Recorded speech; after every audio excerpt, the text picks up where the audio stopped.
what I know, you know, because I don't know any other way to do business. It just is the right way to do things.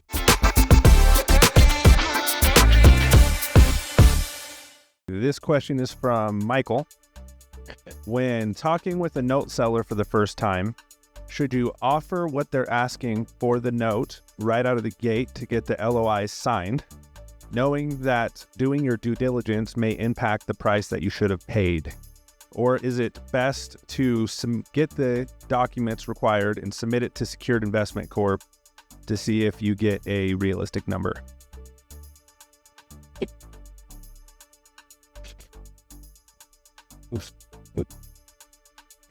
Okay, Michael, excellent question. Thank you for asking it. I see a lot of people mess this up. It doesn't matter if you're buying a note or if you're buying their house. Give them what they're asking. Give them what they're asking, okay? If it's a note and the note is $400,000 and they are adamant that they want $400,000, offer them $400,000. Subject to due diligence. Okay. Now, in a note, the due diligence is going to be review of note, review of title, review of doc set, review of servicing records, review of value, review of underwriting, and review of borrower's credit score.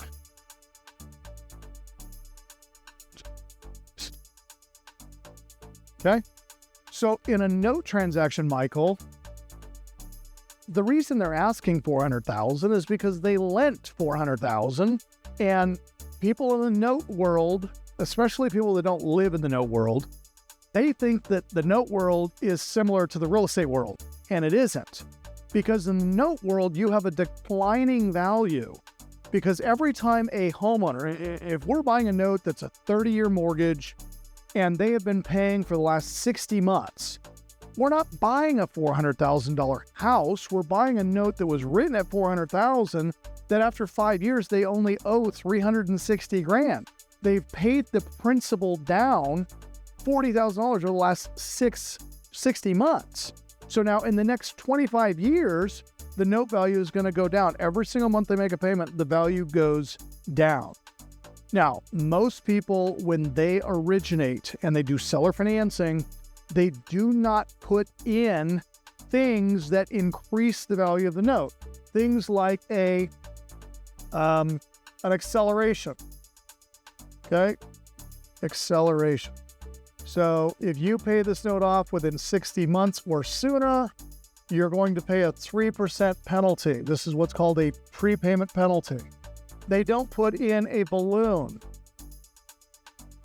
Okay, a balloon payment means that it's a 30-year loan, but at the end of 60 months, you need to pay me off. They don't put in a due on sale clause, and they do not put in a due on default. Okay, so the acceleration, the balloon, the due on sale, and the due on default, these are 4 things that we write into a note that keep its value at $400,000. Most people don't write this in because they've never carried financing before. And even if they carry financing when they sell their primary residence, they have their title company or their attorney who's written 3 seller finance loans in their lifetime. And so they don't put all these things in. Well, Michael, when you are negotiating with the note holder or the note broker or the note seller, you don't have any way of knowing if they included these things or not. So you always want to give the seller of anything the benefit of the doubt. And the benefit of the doubt is, if you're asking $400, it must be because it's worth $400. And who am I to tell you that it's worth less when I don't have any supporting documentation to suggest that it is worth less? And so it's offensive to a seller when you immediately start negotiating on things that may or may not be true, which is why we always offer them what they're asking, subject to due diligence, okay? Now, in a note sale, the due diligence is tied to a review of the note. Now, let's split this here, okay? Come on. All right, okay? So that's the sale of a note. In the sale of real property,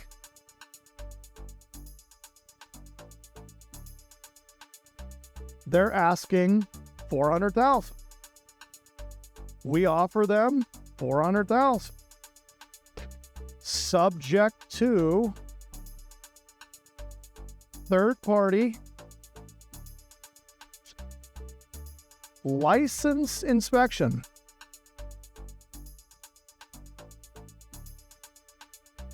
And scope of work from licensed contractor. Okay? Now, I want you guys to take a picture of this because I'm going to go to a new screen and this isn't going to be there. Okay? So take a picture, whatever you need to do so you have it because we're going to reference it. So just take a picture with your phone and then you can look at it while I'm giving you the next thing. Everybody got it? Okay. Now, I'm going to give you so right now I've got a deal under contract and this is a 4-lane road. Whoopsie. Okay. 4-lane road with a turn lane. Okay. And I'm going to take that off.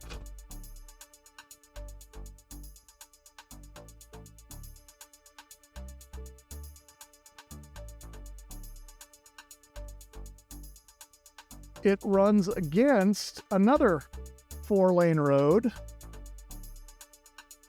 It's got to stop doing that. Okay.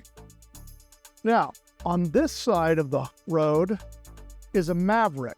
Maverick is a up-and-coming gas station lease up here in the Pacific Northwest. They recently acquired Nom Nom. They're about a $5 billion a year business. So we got a Maverick here. Over here, we've got an Exxon. And down here, we have a Shell. Now, the traffic counts on these roads are approximately 70,000 cars a day. Now, for those of you that know anything about commercial real estate, eyeballs increases value. So the higher the traffic counts, the greater the value, okay? So over here, there is a contiguous parcel that is roughly 5 acres, okay? Now, there are 43,560 square feet to an acre. So we take that times 5, okay? So that gives me 217,800 square feet. Now, the going price for commercial frontage right here is about $15 per foot. Okay, so in commercial real estate, everything is by the foot. So what's the price per square foot? So if you take $217,000 a square foot times 15, you get 3.267 is the value. Okay, so I get a call from a client and they tell me, Lee, we want to sell our property and it's worth $15 a foot. And so we want $3.2 million. And I went, okay. And I wrote an offer for $3.2 million. Didn't negotiate, didn't do anything. Now, on the corner, there's a commercial building here. Now, this is all frontage. Over here, there's a commercial restaurant. And then down here, this is another side road, by the way. Down here, we have 3 residential properties. On this side, we have residential properties. And then this right here, whoopsie. What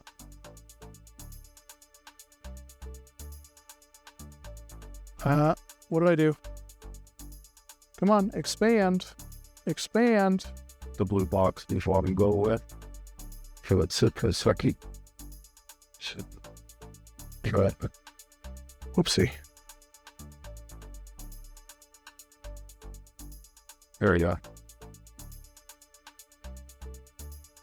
Okay. I think we're good. All right. So we've got a residential house here, and then there's a alleyway that separates the residential here and the commercial up here. Okay.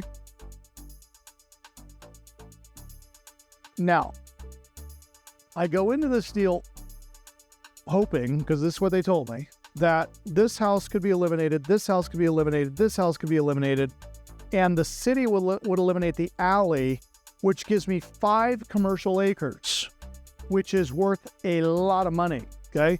To develop this out with this many traffic counts, I can put a 7-Eleven here, I can put a strip center here, I could put a pretty large 30,000 square foot building here.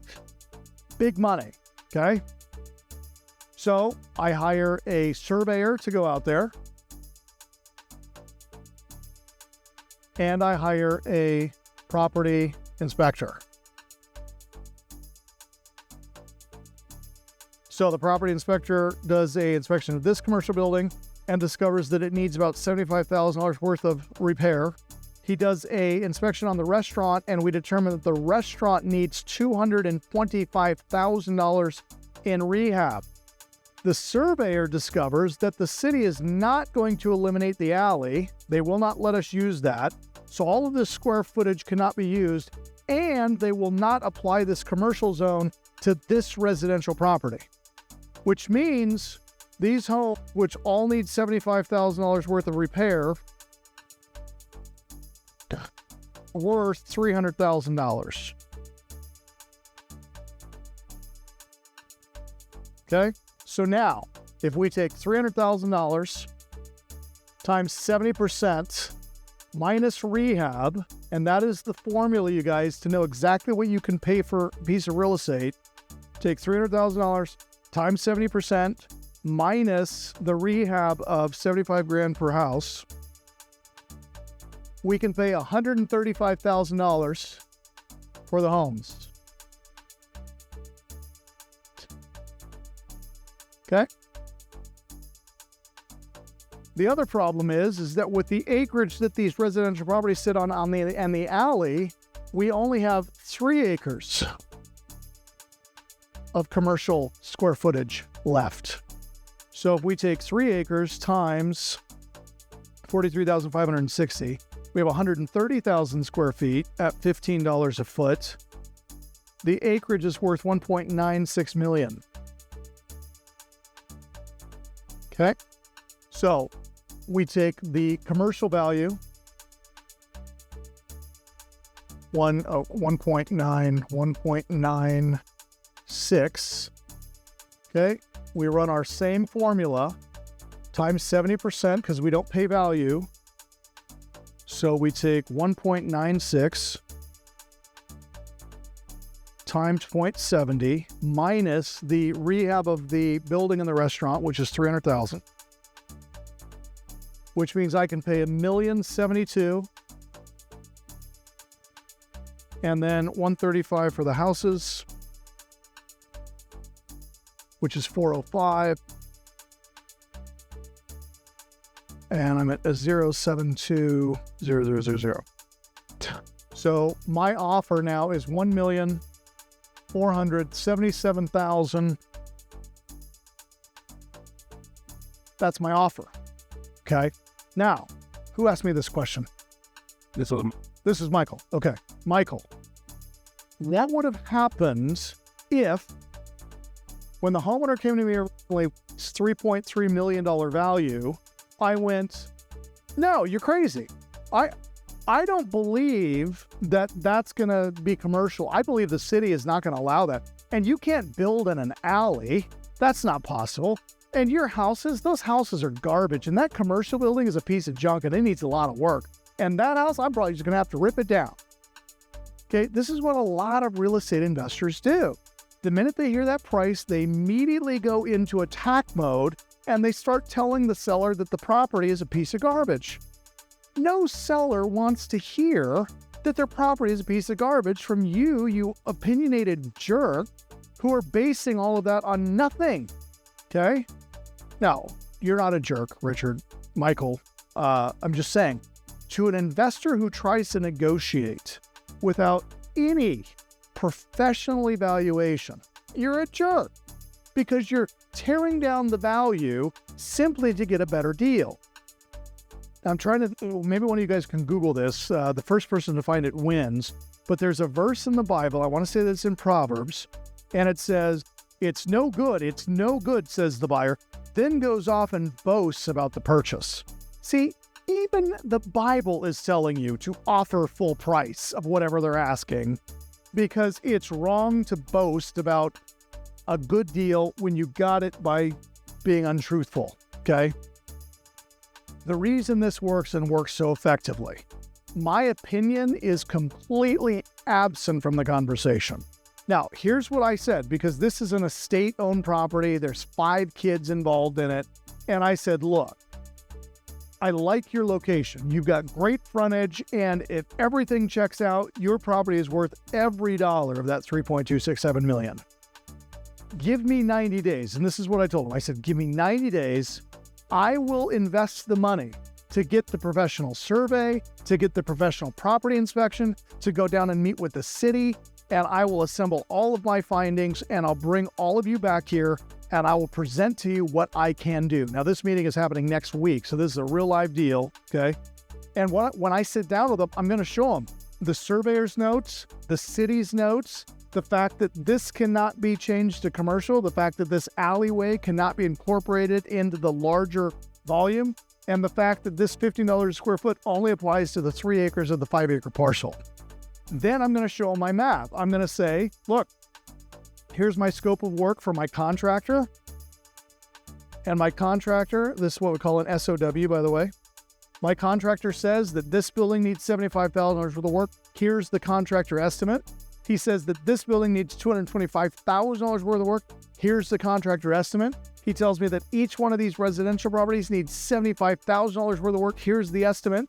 I can sell each of these houses for $300,000. Here are the realtor comps in the CMA. I can pay you $1.477 million.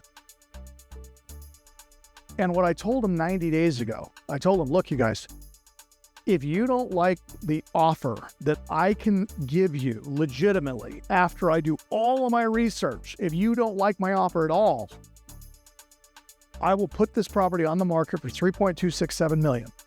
And I will attempt to sell it for you. I'm a licensed realtor with Keller Williams. I have been for over 20 years. If I can't buy it at the 3.2 and you don't like my offer, I will list it. Let's see if we can get you 3.2. But I can assure you that any buyer that's looking to purchase a property like this is going to do all of the same research that I did. And they're going to come to the same conclusion. So if you want to delay this another 6 months, I'll put it on the market. I will do an amazing job marketing it. I will provide all of my due diligence. So if we do have a buyer, they can move more quickly. And I'll do everything I can to get you more than 1.4.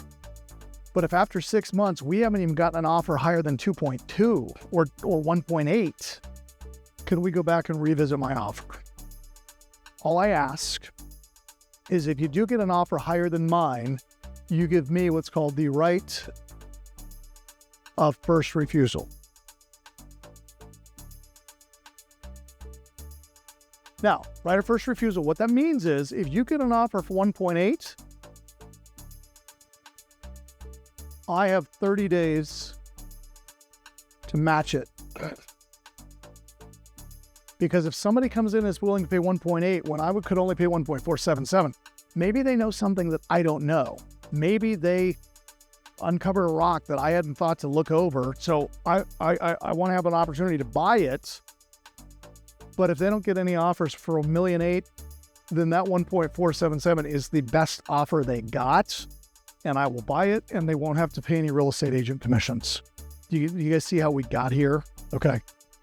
So, my point, whether it's a note, whether it's a house, whatever they want, offer it to them, subject to inspection. And you can even reference Proverbs 20:14 and say, look, it would be wrong of me. It's no good, says the buyer, then goes off and boasts about the purchase. I don't want to do that to you. The Bible tells me not to do that. So I'm going to offer you the price you're asking, and then I'm going to go do all this work. And some of you are going, well, Lee, that stuff costs money. Well, most of you are going to be playing at the residential level, all right? I pay $350 for a full-blown home inspection. My guy goes out there, he spends about 2 hours crawling around on the property, and then I get a 75-page report. Now, over the last 10 years, I've been doing it this way for over a decade. That little $350 report, and we ran these averages, okay? We took all of the houses we've bought, all of the houses that we haven't bought, and we divided the discount by the number of inspections, because we don't buy every house that we get an inspection on, okay? Sometimes the inspection tells us that that house needs so much work, we can't even pay them what they owe, and so we're out. But when we took the averages of the number of inspections we paid for and the discounts that we've received, that $350 inspection report has produced an average reduction in purchase price of over $10,000. Now, I want you to think about the return on investment. $350 produces over 10 grand in upside value. That's pretty substantial, okay? Which is why you guys were willing to invest in that report to get the information so that we are giving them factual data about the condition of the property, the cost of repair, and what it'll be worth once we get done with it. There's nothing we do not share with the seller. 100% transparency so that everybody knows what's happening. There's no sleight of hand. There's no, well, we didn't tell you about this. What I know, you know, because I don't know any other way to do business. It just is the right way to do things. Okay? Excellent question.